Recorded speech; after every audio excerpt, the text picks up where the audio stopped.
This is Robert Kraft, and I'm coming to you live on this SNN Live. And we're at the New Orleans Investment Conference 2018. And with me right now is Lindsay Hall, a market analyst and also the MC at the New Orleans Investment Conference. Lindsay, welcome to SNN Live. Thank you so much for having me. Appreciate it. It's great to have you on. So for our audience, let's start off with your background. How did you become a market analyst? Right. So I actually started on the stock side of things. So I was a broker for a while, and then I taught people how to trade foreign currency for pretty close to a decade.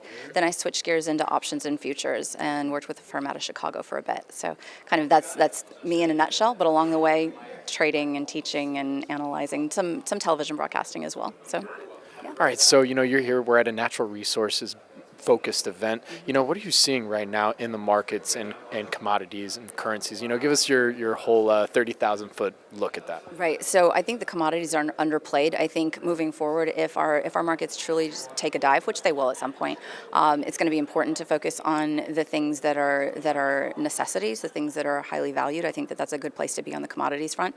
When we start talking about things like gold, that one's going to be an interesting play because we've been range bound for a long time now, for years, right? Literally, and it's a wide berth, but between 1,100 give or take and about 1,500.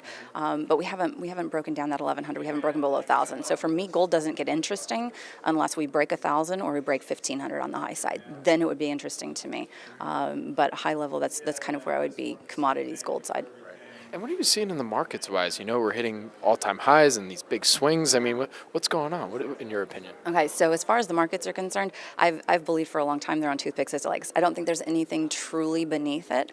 Obviously we have things that are going to continue to propel, but at the same point, I'm not averse to giving a little bit of leeway or a window, if you will, for the kind of melt up that people are talking about. At the same point, if you are willing to play that melt up, right, if you learn what that is and are willing to play that, if it does happen, you need to be on point because that thing can flip just as quickly and you need to know what to do on the downside. So I'm a big proponent of knowing how to short these markets as well to take advantage, because when this thing turns, you need to be able to do that, in my opinion. Right.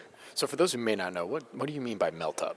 Okay, so there are times where, and you can look at it cyclically speaking, where your market is actually going to, if you think about a nuclear meltdown, right, it's the same kind of thing except it's in the market, but it's going higher. So exponentially higher for a very short window, but it really spikes. And then if that actually does happen in the next number of months to a year or two, then you need to be prepared not to be completely enamored by the fact that it's going higher. Trust that it will falter. And when it does, it'll spike just as hard to the downside.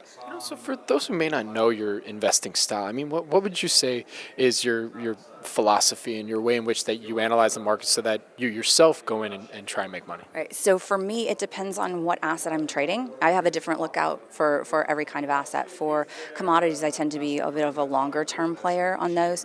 For stocks, same thing. I tend to be longer term. But for futures and Forex, things like the currencies, when we're talking about those, I like to be super active. Like sometimes I've veered a little bit, but I like to scalp the markets, which is a little addicting. Yeah. So I also, when we were doing some research about you, I saw that you're currently working on developing the building blocks to help people, build their wealth and basically get ready for any type of future event that may happen. So can you get into that? What are, we don't have to get through every single bit of it, of course, but what are some of those building blocks that you recommend to people? Well, so I think ultimately you have to be able to have enough knowledge for yourself to be able to take positions on your own. I think that's a big piece. I think if you're trusting too many people for too long, you're going to get burned. And if you don't have the power yourself, then truly, who are you counting on, right?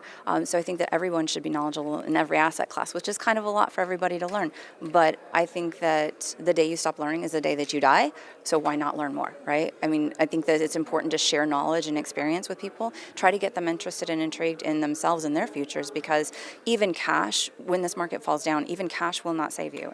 You won't outrun what's going to happen, especially when all these bubbles burst. So I have to ask this question. I actually ask this on the podcast all the time, so it's one of my favorite questions. And what would you say is an investing experience that you really learned the most from, that really shaped your investing style?